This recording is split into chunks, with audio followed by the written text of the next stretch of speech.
Hello दोस्तों, नमस्कार। कैसे आप सब? साथियों, उम्मीद करता हूँ कि बढ़िया होंगे। मैं जितन स्वागत करता हूँ आपका इस चैनल पे। हम जो क्लास चला रहे हैं साथियों, पॉलिटिकल साइंस का ये लास्ट क्लास है यूनिट 1 का। पॉलिटिकल साइंस यूजीसी की जो क्लासेस चला रहे हैं उसमें से जितनी भी क्लास आपने नहीं देखी है वो जाके सारी क्लासेस देखिए, क्योंकि हमारा यूनिट 1 जो है साथियों आज ख़त्म हो रहा है। ये यूनिट 1 का लास्ट क्लास है। इसके बाद हम यूनिट 2 वेस्टर्न थिंकर से स्टार्ट करने वाले हैं साथियों। इसका जो सारा नोट्स जो है वो टेलीग्राम चैनल पे आपको मिल जाएगा। लिंक जो है डिस्क्रिप्शन बॉक्स में है, आप उससे ज्वाइन करिए और वहाँ से जाके सारा जो पीडीएफ है, ये नोट्स आप वहाँ से ले सकते हैं। आज जो हम टॉपिक देखने जा रहे हैं साथियों वो है इकोलॉजी, और इसको हम बड़ा ही डिटेल से देखेंगे साथियों। उससे पहले 1 मिनट मैं आपका लेना चाहूँगा रिजल्ट के रिगार्डिंग। साथियों, रिजल्ट आ चुका है और अब मुझे लगता है कि जिसका सिलेक्शन हो गया उनको उनके लिए तो कोई दिक्कत नहीं, वो अपना पीएचडी एंट्रेंस की तैयारी करे। पर जिनका सिलेक्शन नहीं हुआ, 1-2 क्वेश्चन से रुका हुआ, उनको निराश होने की ज़रूरत नहीं है साथियों। नेक्स्ट एग्जाम जो जून वाला वो बहुत नज़दीक है। 2 ढाई महीना 3 महीने में एग्जाम में फिर से आप लग जाइए, बढ़िया से तैयारी करिए। हमारा जो टारगेट है साथियों इस बारी का, हम 125 क्वेश्चन को टारगेट कर रहे हैं, क्योंकि पॉलिटिकल साइंस में इतना हाई कटअप 117 यानी कि 234 मार्क्स अनरिजर्व का कटअप गया था। यानी कि अब हमको लगभग 240 प्लस मार्क्स टारगेट करने होंगे। और अगली बार भी क्या कटअप इससे कम रहेगा? नहीं साथियों, अगली बार भी कटअप इतना ही रहेगा, इससे ज़्यादा आ सकता है, इससे कम नहीं जाएगा। उसका रीज़न हम बताएगा अगले वीडियो में, या फिर हम जो नेक्स्ट वीडियो उसको सेपरेटली बनाएगा उस पर। अभी हम क्लास लेने के लिए आए हैं साथियों, तो इस पर हम अपने टारगेट से, अपने टॉपिक से भटकते नहीं है साथियों। तो चलिए स्टार्ट करते हैं इकोलॉजी को। साथियों, आपको मैं जो बोल रहा हूँ उस पर ध्यान देना हो कि आप पढ़ाई पे लग जाइए। आपको इधर उधर भटकने की ज़रूरत नहीं है। हम इस क्लास से केवल पॉलिटिकल साइंस में आपको 85 क्वेश्चन, जो 125 क्वेश्चन हम टारगेट कर रहे हैं, उसमें से 85 प्लस क्वेश्चन हम पॉलिटिकल साइंस से टारगेट कर रहे हैं साथियों। और मैं श्योर हूँ कि 2025 जून में जो एग्जाम देने जा रहे हैं उसमें आप 85 क्वेश्चन केवल मेरे नोट्स से लेके कर सकते हैं। आप बस मेरे टेलीग्राम चैनल से नोट्स लीजिए और मेरा क्लास देखते रहे साथियों। जो मैं बोल रहा हूँ उसको भी आप उसमें ऐड ऑन करना पड़ेगा, क्योंकि मैं बहुत चीज़ें शॉर्ट में लिखता हूँ और बोलता बहुत ज़्यादा हूँ। आइए देखते हैं।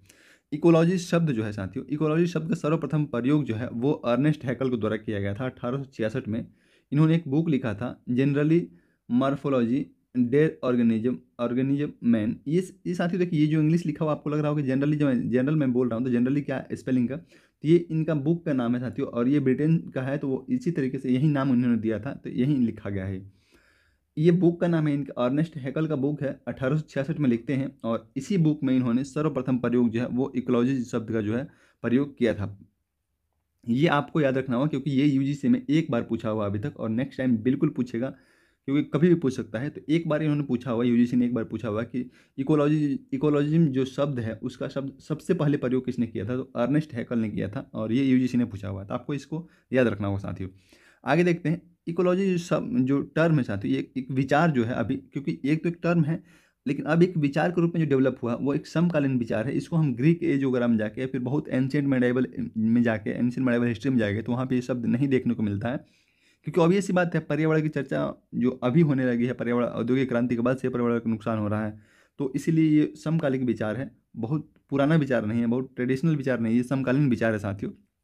देखिए, हालांकि हमारे यहाँ ये विचार, अभी देखिए हम विडंबना क्या है भारत की, कि हम देखिए मैकियावेली को, जब हम मैकियावेली से और कौटिल्य कंपेयर करते हैं तो हम ये बोलते हैं कि कौटिल्य को भारत का मैकियावेली बोल रहे हैं। कहाँ कौटिल्य 2500-3000 साल पहले लिख रहा था, और कहाँ मैकियावेली अभी 200-250 साल पहले, 300 साल पहले लिख रहा था। तो दोनों का कंपैरिजन हो ही नहीं सकता। एक 2000 साल पहले लिख के गया है, एक अभी 200-300 साल पहले लिख रहा है, फिर भी हम उसको श्रेष्ठ मान रहे हैं मैकियावेली को। और कौटिल्य का कंपेयर बोल रहे हैं कि कौटिल्य जो है मैकियावेली, भारत का मैकियावेली कौटिल्य है। जबकि बोलना ऐसा चाहिए था कि मैकियावेली जो है वो पश्चिम का कौटिल्य हो सकता है, क्योंकि कौटिल्य पहले आया था। वही बात है कि सारा विचार देखिए, हमारी संस्कृति इतना समृद्ध है भारत का कि हर विचार यहाँ पे है। महात्मा बुद्ध ने आज से हजारों साल पहले क्या बोल के गया था कि अपनी इच्छाओं को कम करो, अपनी इच्छाओं को कम करो, जितना इच्छा है उसको उतना पूर्ति मत करो, थोड़ा सा इच्छाओं को कम करके और दूसरों के लिए भी छोड़ो, मिडिल पाथ को अपनाते हैं। और यही बात आज के पर्यावरणविद भी कह रहे हैं, जो भी पर्यावरणवादी है वो बोल रहे हैं कि अपनी इच्छाओं को सीमित करते हैं और सस्टेनेबल डेवलपमेंट की बात कर रहे हैं। तो हम देखिए भावुक नहीं हो रहे हैं, पर ये बातें जो हम बस जस्ट बता रहे हैं कि ये सब चीज़ें हमारे अंदर, हमारी संस्कृति में है, बस हम उसको देख नहीं पा रहे हैं। तो महात्मा अभी एक कथन ये आपको याद रखना होगा, महात्मा बुद्ध ने कहा है कि अपनी इच्छाओं को कम करो, अपनी इच्छाओं पे थोड़ा सा नियंत्रण रखो। दूसरा चीज़ मैं क्या बताया था कि अर्नेस्ट हैकल ने सर्वप्रथम इसका प्रयोग किया है। तीसरा, ये विचार जो है समकालिक विचार है। और राहेल कार्सन की एक बुक है साथियों, द साइलेंट स्प्रिंग, इसको भी यूजीसी ने पूछा हुआ है, ये भी आपको याद रखना होगा। राहेल कार्सन की बुक है द साइलेंट स्प्रिंग, 1962 में लिखते हैं और पर्यावरण पर अपना ध्यान इन्होंने आकर्षित किया था। ये बुक जब लिखते हैं तो लोगों का ध्यान जो है वो पर्यावरण पर आकर्षित होता है कि हाँ सच में पर्यावरण का नुकसान हो रहा है बहुत तेज़ी से और विनाश की ओर हम बढ़ रहे हैं। तो पर्यावरण का ध्यान ये बुक जो है ये अपने आप खींचता है। स्मॉल इज ब्यूटीफुल एक बुक है साथियों, और ई एफ शुमांकर की बुक है, ई एफ शुमांकर की बुक है ये, इसको आपको भी याद रखना हो। ये जितना भी मैं बुक बोल रहा हूँ साथियों, बुक जनरली इस टॉपिक से जनरली अभी तक जो पूछा है वो बुक ही है। एक दो बार और आगे क्या पूछा है वो हम बता देंगे, पर जनरली जो पूछा है वो बुक है। एक बार ये पूछा है, एक बार ये पूछा है, एक बार ये पूछा है, ई एफ शुमांकर की जो बुक है। और इसने कहा था, शुमांकर ने कहा है कि हमें अपने लाइफ स्टाइल को नियंत्रित करना होगा, we have to control our lifestyle. ये शुमांकर बोल रहे हैं कि हमको अपने लाइफ स्टाइल को कंट्रोल करना होगा, नियंत्रण में रखना होगा, यानी कि हम जितना चाहे उतना पर्यावरण का दोहन नहीं कर सकते हैं, हम इसको कम करना होगा। अब देखिए कोर थीम्स ऑफ इकोलॉजिज्म ये क्या है। कोर थीम्स जो है इकोलॉजी का, जो कोर इकोलॉजिज्म का कोर थीम्स है। अच्छा साथियों, इसमें देखिए तो यहाँ पे है पारिस्थितिकी यानी कि इकोलॉजी। इकोलॉजी में क्या कह रहा है, कोर थीम्स है, इसका जो कुछ थीम्स है उसके बारे में हम डिस्कस करने जा रहे हैं। कोर थीम्स में ये है, पहला है मानव जाति की प्रकृति, मानव जाति की नेचर के स्वामी की धारणा का विरोध करता है। देखिए जब इकोलॉजी शब्द को हम पढ़, इकोलॉजिज्म विचार को जब पढ़ रहे हैं तो ये बोल रहा है कि मानव के अंदर जो गुण है कि हम नेचर है का जो मालिक है, हम नेचर को अपने अकॉर्डिंग कंट्रोल कर सकते हैं, अपने अकॉर्डिंग बदल सकते हैं, उस धारणा का ये विरोध कर रहा है। यानी कि ये गलत है, ऐसा नहीं है कि आप नेचर को कंट्रोल कर सकते हैं। आप देखिए मैं एक दो मूवी का नाम बता रहा हूँ, शायद एक मूवी का नाम है सैन एंड्रियास, रियल घटना में बेस्ड है, आप उसको देखिएगा एक बारी। ज़्यादा दूर नहीं जाते हैं, 2020 और 21 की दृश्य सबको याद होगा। मुझे लग रहा है कि जब कोरोना ने हाहाकार मचाया था तो मानव जो है, मानव अगर ये सोच रहा है कि हम प्रकृति को, नेचर को अपने कब्जे में करके रख लेते हैं, ये इम्पॉसिबल है साथियों। कि प्रकृति जब अपना हाहाकार मचाती है तो पूरा मानव साम्राज्य मिट जाता है। तो इसीलिए ये बोल रहा है, पारिस्थितिकी जो विचार है ये क्या बोल रहा है कि मानव का जो विचार है कि हम नेचर का स्वामी है, उसको ये उसका विरोध करता है और उसको अगेंस्ट, इस बात में अगेंस्ट में बोल रहा है। सततता की बात करता है साथियों। कोर थीम्स में क्या आएगा, दूसरा कोर थीम्स है सततता, यानी कि कंटिन्यूअसली की बात, सस्टेनेबल, सस्टेनेबल बोल सकते हैं इसको, सस्टेनेबल डेवलपमेंट की बात कर रहा है। सस्टेनेबल डेवलपमेंट की बात कर, इसका मतलब क्या हो साथियों कि हम जो विकास कर रहे हैं वो हमारे, हमको तो ध्यान में रखकर किया ही जाए, जो वर्तमान पीढ़ी है उसको हम ध्यान में रखकर कर रहे हैं, पर जो फ्यूचर में आने वाली पीढ़ी है, जो फ्यूचर में आने वाली पीढ़ी है, हम उसको भी ध्यान में रखें। ये नहीं कि हम इतना पेट्रोलियम, इतना कोयले का दहन कर ले को ख़त्म हो जाए। इसीलिए ये बोल रहा है कि हम सस्टेनेबल डेवलपमेंट की तरफ बढ़ना चाहिए, सस्टेनेबल डेवलपमेंट होना चाहिए कि हम ध्यान रखें नेक्स्ट जनरेशन का, कि हम जो संसाधन है उसको हम ख़त्म ना कर दें। तो ये सततता की बात करता है, सस्टेनेबल डेवलपमेंट की बात करता है। अगला है समग्रता, यानी कि व्यक्ति हित से बड़ा है। ये बोल रहा है कि पर्यावरण जो हित है वो व्यक्ति हित से बड़ा है, और पर्यावरण के, व्यक्ति हित के लिए पर्यावरण को हम विनाश नहीं कर सकते हैं, पर्यावरण को हम पहले रखेंगे, पर्यावरण के हित जो है वो व्यक्ति हित से बड़ा है, ये बोल रहा है।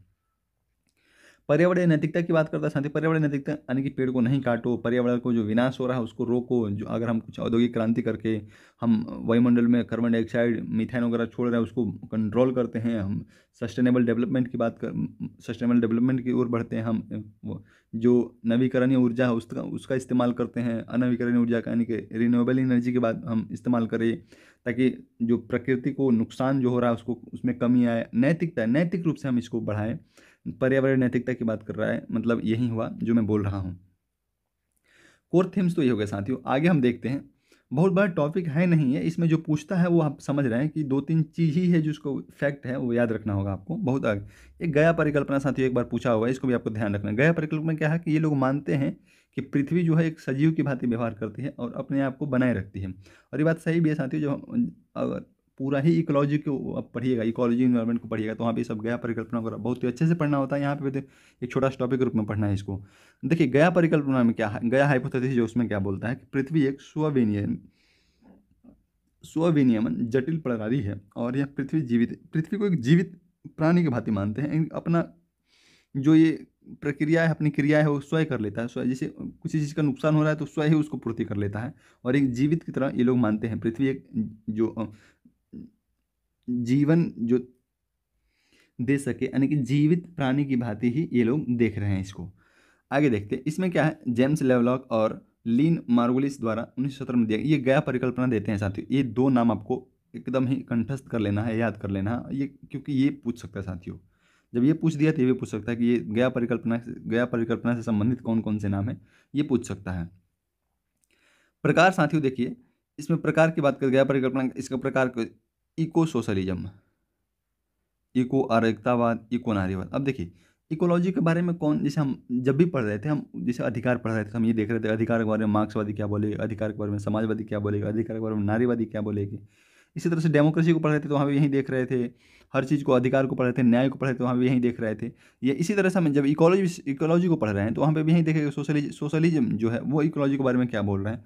तो समाज के बारे में जो बात कर रहा है वो इकोलॉजी के बारे में क्या बोलेगा साथियों, तो ये पूंजीवाद का अगेंस्ट है कि विरोध करेगा। जब ये देखिए समाजवाद क्या बोलेगा कि जितनी भी समाज में समस्या है उसका रीजन एकमात्र क्या है, पूंजीवाद है, और पूंजीवाद को मिटा दोगे तो समाजवाद अपने आप आ जाएगा। सारी समस्याएं हैं, चाहे पर्यावरणीय समस्या है, चाहे न्यायिक समस्या है, चाहे कोई भी समस्या है, वो सारा समस्या है केवल पूंजीवाद है, और पूंजीवाद ही जड़ है उसका, और पूंजीवाद को मिटा दो तो सारी समस्या अपने आप ही मिट जाएगी। तो इसी तरह से इको सोशलिज्म में क्या बोल रहा है कि पूंजीवाद पर्यावरण संकट का मूल कारण है, यानी कि मेन कॉजेज जो क्या है वो है कैपिटलिज्म। पर्यावरण इन्वायरमेंटल जो क्राइसिस हो रहा है उसका मेन कॉजेज क्या है, तो वो है कैपिटलिज्म। ये रूडोल्फ बोहरो जो थिंकर है, रूडोल्फ बोहरो, वो बोल रहा है, और ये बोल रहा है कि पूंजीवादी ही मेन कारण है।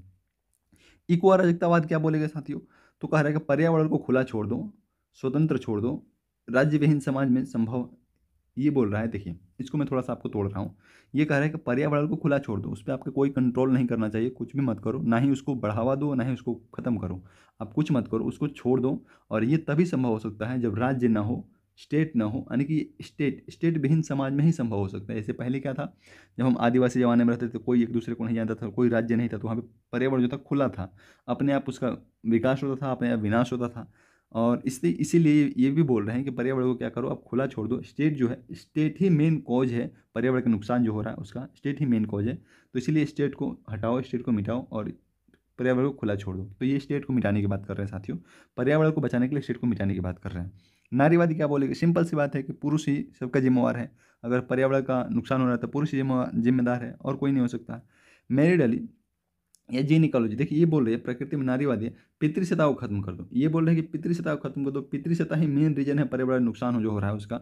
अगर पितृसत्ता नहीं होगा, पैट्रियार्की नहीं होगा, तो अपने आप जो है वो पर्यावरण जो संरक्षण है वो हो जाएगा। इसलिए पर्यावरण को बचाना है तो पितृसत्ता को ही खत्म कर दो, ये नारीवादी बोलेंगे साथियों।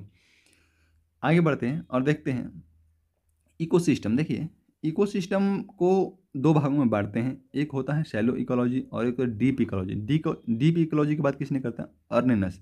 अच्छा, ऊपर एक अर्नेस्ट हैकल का नाम जो था वो, और ये अर्नेनेस, ये दोनों अलग अलग थिंकर्स हैं साथियों, इनमें कन्फ्यूजन होते रहता है, इसलिए मैं आपको यहाँ पे याद दिला दे रहा हूँ। तो देखिए शैलो इकोलॉजी की बात कौन करता है, शैलो इकोलॉजी की बात कौन करता है, एंथोनी वेस्टर्न। एक हायरार्की है जिसमें मानव ऊपर तथा संपूर्ण जीव जंतु नीचे हैं, यानी पर्यावरण को बचाना है तो मानव विकास को केंद्र में। देखिए इसको थोड़ा सा मैं समझा रहा हूँ आपको, इसको ध्यान से समझिएगा साथ। ये बोल रहा है साइलो इकोलॉजी में, जो ये थिंकर्स ये बोल रहा है कि देखिए एक हायरार्की बना हुआ है, और इस हायरार्की में जो सबसे टॉप पे है वो है मानव। इसीलिए हम मानव हित को सर्वोपरि रखेंगे, और मानव हित से कोई हम खिलवाड़ नहीं करेंगे, मानव हित को बनाए रखेंगे, मानव का इंटरेस्ट उसको बनाए रखेंगे। बाकी जितने भी जीव जंतु है, पेड़ पौधे हैं, जो भी कीड़े मकोड़े जो भी है, इन्वायरमेंट इकोलॉजी का हिस्सा है, वो सब नीचे हैं। हमको अगर विकास करना हो तो मानव को केंद्र में रख के करेंगे, चाहे उसके लिए कुछ भी करना पड़े। ये शैलो इकोलॉजी बोल रहा है कि एक हायरार्की बना हुआ है। वहीं अगर डीप इकोलॉजी की बात करें तो कह रहा है कि सभी समान है, नहीं, सभी समान है, कोई ऊपर है और कोई नीचे नहीं है, सभी एक इक्वल है, और हम सबको लेकर ही चलेंगे। सभी के हित के लिए पर्यावरण को बचाना जरूरी है, क्योंकि सभी का हित इससे साध सकते हैं। अगर हम ये सोचें कि हम मानव को बढ़ाने के लिए पर्यावरण को नुकसान कर रहे हैं तो अंततः मानव को ही नुकसान हो जाएगा। तो ये विचारधारा तो मुझे किसी तरीके से सही नहीं लगा। हाँ, लेकिन आजकल हो यही रहा है कि देखिए अभी पश्चिमी कंट्री क्या बोलेंगे कि हम अपना औद्योगिकरण कर लिए हैं, हमारा कंट्री जो है विकसित हो चुका है, अब पर्यावरण को नुकसान हो रहा है, आप नवीकरणीय ऊर्जा का इस्तेमाल नहीं कर रहे हैं, अनवीकरणीय ऊर्जा का इस्तेमाल कर रहे हैं, तो पर्यावरण को नुकसान हो रहा है। इसीलिए आप अनवीकरणीय ऊर्जा का इस्तेमाल बंद करिए, कोयले का इस्तेमाल बंद करिए, पेट्रोल का इस्तेमाल बंद करिए। आप क्या करिए, आप रिन्यूएबल एनर्जी जो है उसका इस्तेमाल करके डेवलप करना है तो करिए, अदरवाइज डेवलपमेंट को भी रोक दीजिए। तो ये कहीं से न्याय नहीं है, कहीं से जस्टिस नहीं है, यही बात यहाँ पे है साथियों। देखिए हमको जब इंटरनेशनल रिलेशन पढ़ेंगे तो वहाँ पे हर चीज़ देखेंगे, एक करके देखेंगे। अभी तो हम थिंकर्स में थोड़ा सा आपको बस समझा रहे हैं। तो यही बात है, हम देखिए मानव अपना विकास कर रहा है और अपने को केंद्र में रख के ये अभी वर्तमान में चल रहा है। और अगर ऐसा ही होता है तो 200-300 साल में इतना पर्यावरण नुकसान हो जाएगा कि उसको फिर से ठीक करना मुश्किल हो जाएगा। तो ये विचारधारा मुझे कहीं से वो नहीं लग रहा है, वैलिड नहीं लग रहा है। ये बोल रहा है कि एक हायरार्की है जिसमें मानव ऊपर और संपूर्ण जीव नीचे हैं, और अगर विकास करना है तो मानव को ध्यान में रखकर करना होगा। जबकि ये बोल रहा है कि सभी समान है और सभी का हित एक दूसरे से जुड़ा हुआ है, इसीलिए बचाना है तो सबको बचाओ, सबको साथ रखोगे, सबको अगर बैलेंस बना कर रखोगे तो सब साथ रहेंगे, सब चलते रहेंगे। और डीप इकोलॉजी की धारणा किसने दिया था? अर्नेनस द्वारा दिया गया था। अर्नेनस, ये बात आपको याद रखना होगा, अर्नेनस ने। इनकी 2 बुक है साथियों, इस बुक को आपको याद रखिए क्योंकि ये बुक एक बार पूछा हुआ है, आगे भी पूछेगा। Ecology community and life style, ये बुक का नाम है, ecology community and life style. और दूसरा है ecology of wisdom, ecology of wisdom, ये बुक है इनका, ये आपको याद रखना है। देखिए इकोलॉजिज्म जो टॉपिक है साथियों, इसमें आपको बुक का नाम कोई ज़्यादा कंसेप्ट है नहीं यहाँ पे, बस आपको पर्यावरण को बचाने की बात करेगी ये।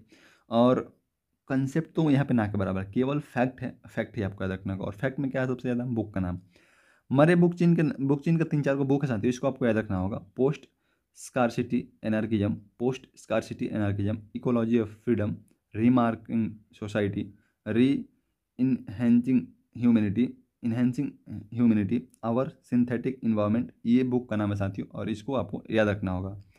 ब्रेमवेल की बुक है साथियों, the finding of the greens, ये आपको याद रखना होगा। कैरोलिन मर्चेंट की बुक है साथियों, the death of nature, radical ecology. और रूडोल्फ बोहरो की बुक है साथियों, सोशलिज्म सर्वाइवल, ये इनकी बुक है। From the red to green, ये भी इनकी बुक है, इसको भी आपको याद रखना होगा।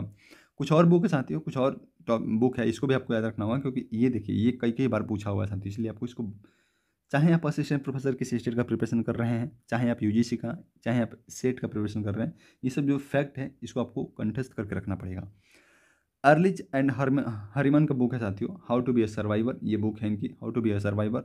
गोल्ड स्मिथ की बुक है ब्लू प्रिंट फॉर सर्वाइवल, ये भी इनकी बुक। ये दोनों में कन्फ्यूजन रहता है साथियों, ये सर्वाइवल है, एक तो आपको याद है। यूएनओ की एक रिपोर्ट है साथियों, ये यूएनओ लिखा है, यूएनओ की एक रिपोर्ट है ओनली वन अर्थ, इसको भी आपको याद रखना, ये डेट, क्योंकि ये डेट पूछा हुआ है साथियों। जो भी इसमें लिखा हुआ सब इंपॉर्टेंट है और सब पूछा हुआ है कभी ना कभी। क्लब ऑफ रोम, ये भी पूछा हुआ है। द लिमिट टू ग्रोथ, ये भी पूछा हुआ है 1972 में। एक बार इसको रिकॉल करिए केवल फैक्ट को, और उसके बाद से आप, इसमें कोई कंसेप्ट साथियों है नहीं, आप इसको क्लास को एंड करते हैं, फिर हम अगले क्लास में मिलेंगे। इकोलॉजिज्म शब्द का सबसे पहले प्रयोग किसने किया था? तो अर्नेस्ट हैकल ने 1866 में अपनी बुक एक जनरल मॉर्फोलॉजी डेट ऑर्गेनिज्म मैंने है उसमें किया था। समकालिक विचार है साथियों, राहेल कार्सन ने द साइलेंट स्प्रिंग लिखा था, उसमें पर्यावरण का ध्यान अपने ओर आकर्षित किया था। स्मॉल इज ब्यूटीफुल किसने लिखा था? ई एफ सुमांकर ने लिखा था, और इसमें लाइफ स्टाइल को नियंत्रण करने की बात करते हैं। कोर थीम्स क्या है इसका? इकोलॉजिज्म का कोर थीम्स है पारिस्थितिकी सततता, समग्रता, पर्यावरण की नैतिकता, पर्यावरण के बचाव में नैतिकता की बात करता है। सस्टेनेबल डेवलपमेंट की बात करता है, व्यक्ति हित को नीचे रखता है, पर्यावरणीय हित से पर्यावरणीय हित को ऊपर रखता है। गया परिकल्पना क्या है? तो पृथ्वी को मानव जीवन जैसे जैसे मानव यहाँ पे जीवित प्राणी है, उस तरह से पृथ्वी को भी जीवित मानते हैं, इस तरह से। और उसमें थिंकर्स कौन सा है? जेम्स लावलैक है, लुइन मार्गुलिस है। प्रकार की बात करो तो जो इकोलॉजिज्म का प्रकार है साथियों वो है इको सोशलिज्म, इको अराजकतावाद। इसमें अगर देखो सोशलिज्म क्या बोलेगा? समाजवाद जो है वो बोलेगा पूंजीवादी मेन कॉजेज है।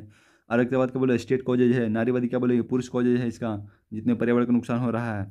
इसी तरह से इकोसिस्टम को 2 भागों में बांट रहे हैं साथियों। डीप इकोलॉजी की बात करता है, शैली इकोलॉजी क्या है वो आप बता दिए, हायरार्की की बात करता है। डीप इकोलॉजी क्या है? सबको समान मानता है। अर्नेनेस ने डीप इकोलॉजी की धारणा दी है, अवधारणा दी है, और इसमें 2 बुक है उसको याद रखना होगा। मेरी बुक की कुछ बुक है साथियों, इसको याद रखना होगा। बाकी ये जो बुक है वो मैं बोला था अभी, आपको इसको याद रखना होगा। इतना अगर आप याद रखते हैं तो आप विश्वास करिए कि इसमें से इस टॉपिक से कोई भी क्वेश्चन इससे बाहर नहीं जाएगा साथियों, इस टॉपिक से कोई भी क्वेश्चन इससे बाहर नहीं, बस आपको इतना याद रखना होगा। बाकी पढ़ते रहिए साथियों, हम हर रोज़ 6 बजे क्लासेस अपलोड कर देते हैं। आप कोशिश करेंगे कि 2 क्लास एक दिन में अपलोड हो, ज़्यादा ज़रूरी है क्योंकि थिंकर्स को हम ज़्यादा खींच नहीं सकते हैं, क्योंकि उसके बाद से हमको अभी थी अगर थिंकर्स खत्म हो जाते हैं इंडियन और वेस्टर्न, उसके बाद से हमारे पास 7 यूनिट और बचेंगे, जो हम कर 1 महीने में, देखिए हमारा टारगेट है 1 महीने में 3 यूनिट के आसपास खत्म करेंगे अब। तो 2 महीने में हम 2.5 महीने में खत्म कर सकते हैं आराम से, 2.5-3 महीने में खत्म कर दें एग्जाम से पहले पहले तक हम सब कुछ खत्म कर देंगे साथियों। बने रहिए, थैंक यू।